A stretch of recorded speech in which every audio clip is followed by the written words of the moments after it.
Avis vascular centre మన దేశంలోనే the best varicose veins hospitals.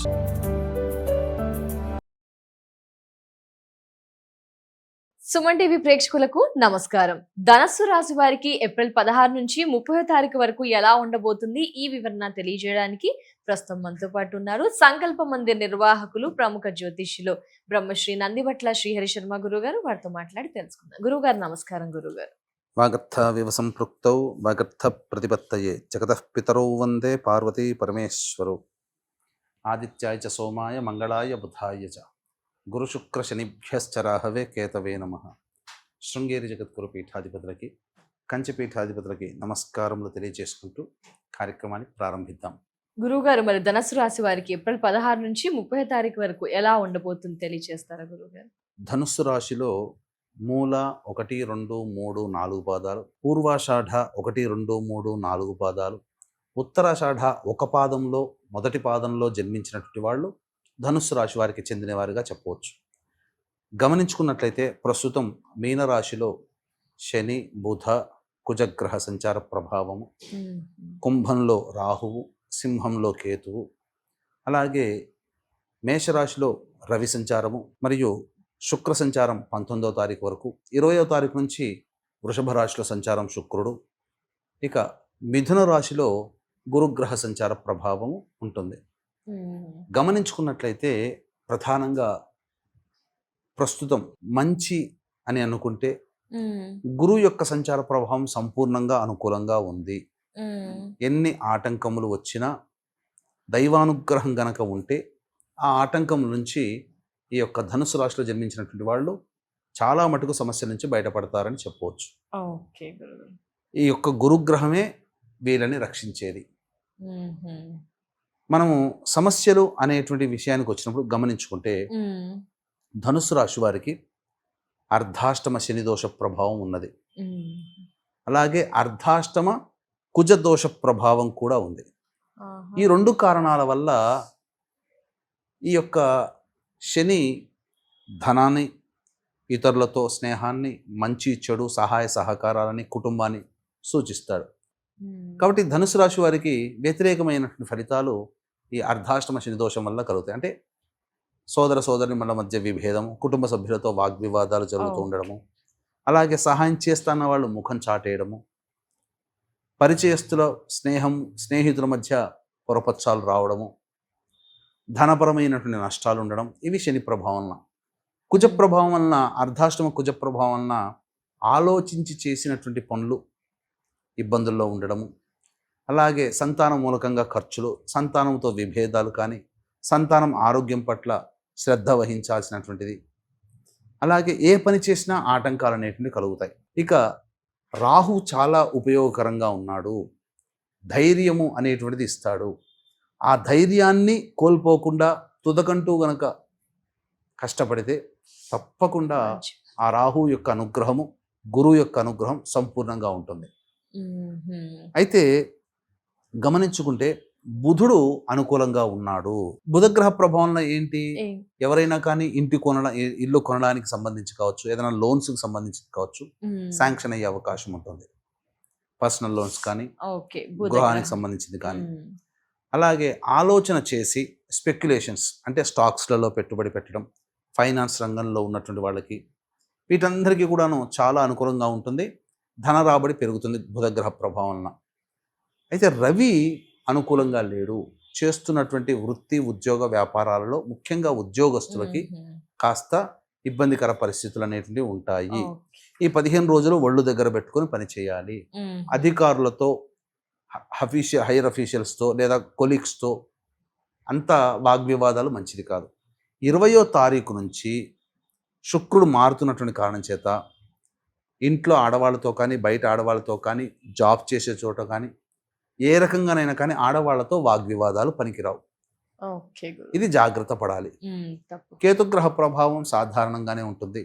కొంత అనుకూలమైన ఫలితాలు, విదేశీయానం, విదేశీకి సంబంధించిన అన్ని కూడాను సఫలీకృతం అవుతాయి.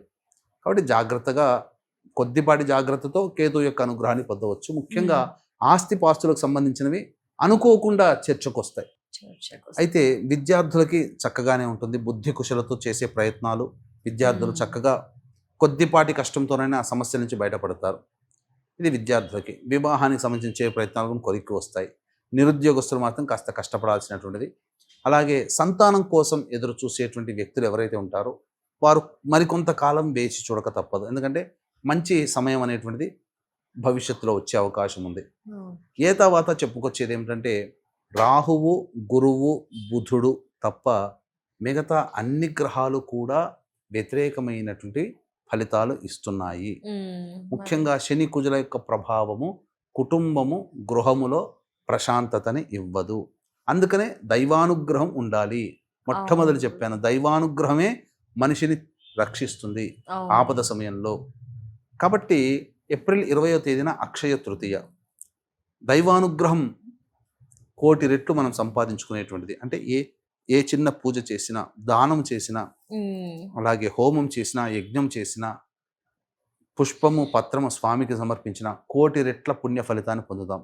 దీన్ని దృష్టిలో పెట్టుకుని అందరూ చేసుకునే అవకాశం ఉండదు. కాబట్టి మన పీఠం ఆధ్వర్యంలో ఏప్రిల్ 20 అక్షయ తృతీయ రోజున సాయంకాలం 6 గంటలకి సర్వదోష నివారణ పూజలు హోమాలలో భాగంగా విద్య, వివాహ, ఉద్యోగ, దాంపత్య, అనారోగ్య సమస్యల నివారణకి నవగ్రహ పాశుపత హోమము, మృత్యుంజయ హోమము, రుద్ర హోమము, సుదర్శన హోమము, లక్ష్మీ మూలమంత్ర సంపుటిత లక్ష్మీ సూక్త హోమాలు జరిపించి శక్తిపాతము చేసినటువంటి కరుంగలి మాల ఉచితంగా ఇవ్వడం జరుగుతుంది. అవకాశం ఉన్నటువంటి వాళ్ళు ఈ యొక్క కార్యక్రమంలో ఏప్రిల్ 20వ తారీఖు మధ్యాహ్నం 3 గంటల లోపల నమోదు చేసుకోవచ్చు. ఇదే కార్యక్రమం మే 1 వైశాఖ పౌర్ణమి స్వాతి నక్షత్రంతో కూడుకున్నటువంటి రోజున కూడా జరుగుతుంది. ఆ కార్యక్రమంలో కూడా నమోదు చేసుకోవచ్చు. ఇక ఏదైనా కానీ ఇంతకుముందు చెప్పుకున్నట్టుగా దైవానుగ్రహం ఉంటేనే చాలా మటుకు సమస్యల నుంచి బయటపడక తప్పదు. కాబట్టి దైవానుగ్రహం కోసం పాటుపడక తప్పదమ్మా. గురుగారు, మరి ధనుసు రాశి వారికి ఆదాయ, వ్యయ, ఖర్చులు, అలాగే మానసిక స్థితి ఎలా ఉండబోతుంది 15 రోజులు అయితే తెలియజేస్తారు గురుగారు? పరిహారాలు కూడా తప్పకుండానమ్మా. ఇక ధనుసు రాశి వారికి 16, 17 తేదీల్లో వాహనాన్ని నడిపేటప్పుడు జాగ్రత్తలు పాటించాలి. 16, గృహ మరమ్మతులకి, వాహన మరమ్మతులకి ఖర్చులు అధికంగా ఉంటాయి. శిరోబాధలు ఉంటాయి. ప్రశాంతత లోపిస్తుంది. కుటుంబంలో వాగ్వివాదాలు, తల్లిగారి ఆరోగ్యం పట్ల శ్రద్ధ వహించాలి. ఎంత పని చేసినా ఈ యొక్క ధనుసు రాశి వారికే సంతోషం అనేటువంటిది ఉండదు. ఇక 18, 19 తేదీల్లో మాత్రం ముఖ్యంగా ఆరోగ్యం పట్ల శ్రద్ధ వహించాలి. జ్వర పీడితులు అయ్యే అవకాశము గోచరం అవుతుంది. అంటే అనారోగ్య సూచనలు కనిపిస్తుంది కాబట్టి జాగ్రత్తలు పాటించండి. అలాగే ఖర్చులు అధికంగానే ఉంటాయి. అయితే ఇది ఎల్లకాలం ఉండదు. రాబోయే రోజులు అంటే 20, 21, 22, 23 ఈ తేదీలలో మాత్రం ధన సహాయం చాలా చక్కగా ఉంటుంది. పెద్దల యొక్క సహాయ సహకారాలు పొందుతారు. అలాగే రాని బాకీలు వసూలవుతాయి. ఖర్చుకు మించిన ఆదాయం లభించడం ద్వారా అన్ని రకాల సమస్యల నుంచి బయటపడతారు. విందులు, వినోదాలు ఆనందంగా పాల్గొంటారు. 24, 25 తేదీల్లో మాత్రం ప్రశాంతత లోపిస్తుంది. అలాగే ఖర్చులు అధికంగా ఉంటాయి. ఏ పని చేయాలన్నా ఆసక్తి ఉండదు, బద్ధకం ఉంటుంది. అలాగే ఒక జిగ్జాగ్ లాగా ఉంటుంది తప్ప ఏది కూడా సంతోషంగా ఉండదు. ప్రతి పనులలో ఆటంకాలు ఉంటాయి కాబట్టి జాగ్రత్త పాటించండి. అలాగే 26, 27 తేదీల్లో ముఖ్యంగా సంతానంతో విభేదాలు, సంతానం మూలకంగా ఖర్చులు, సంతానం వల్ల సమస్యలు వస్తాయి. లౌక్యంతో వ్యవహరించండి. అలాగే ఆస్తిపాస్తులకు సంబంధించినటువంటి వ్యవహారాలు చాలా మటుకు ఉపకరిస్తాయి. ఇక 28, 29, 30 ఈ తేదీలు ఏవైతే ఉన్నాయో ఆ సమయంలో అన్ని విధాలుగా బాగుంటుంది. కీర్తి ప్రతిష్టలు పెరుగుతాయి. నిరుద్యోగస్తులకు ఉద్యోగం లభించే అవకాశం ఉంటుంది. అలాగే ఖర్చుకు తగ్గ ఆదాయం కూడా ఉంటుంది. ఆనందంగా గడుపుతారు. ముఖ్యంగా అదనపు బాధ్యతలు అనేటువంటివి వస్తాయి. ఇంక్రిమెంట్స్ లేదా ప్రమోషన్స్ పొందే అవకాశాలు ఈ యొక్క ధనుసు రాశిలో వారికి ఉంటాయని చెప్పవచ్చు. అయితే ఇప్పుడు చెప్పినటువంటి సమస్యల కంటే ఇంకా సమస్యలు అధికంగా ఉన్నట్లయితే దగ్గరలోని మంచి ఉపాసనా పరులైనటువంటి జ్యోతిష్యులను సంప్రదించి వారి సలహాలు, సూచనలు పాటించవచ్చు.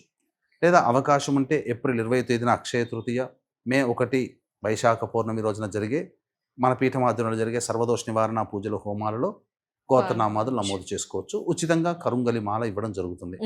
ఇక గమనించుకున్నట్లయితే సమస్యల నుంచి బయటపడడం కోసం, సమస్యల పరిష్కారం కోసం ప్రతిరోజు సుబ్రహ్మణ్య భుజంగ స్తోత్ర పారాయణము, అలాగే శివారాధన చేస్తున్నట్లయితే చాలా మటుకు సమస్యలు పరిష్కారం అవుతాయని చెప్పవచ్చు. ధన్యవాదాలు గురుగారు. ధనుసు రాశి వారి రాశి వివరణ అలాగే పరిహారాలు తెలియజేశారు గురుగారు. నమస్కారం. సర్వం శ్రీ ఉమామహేశ్వర పర బ్రహ్మార్పణమస్తు.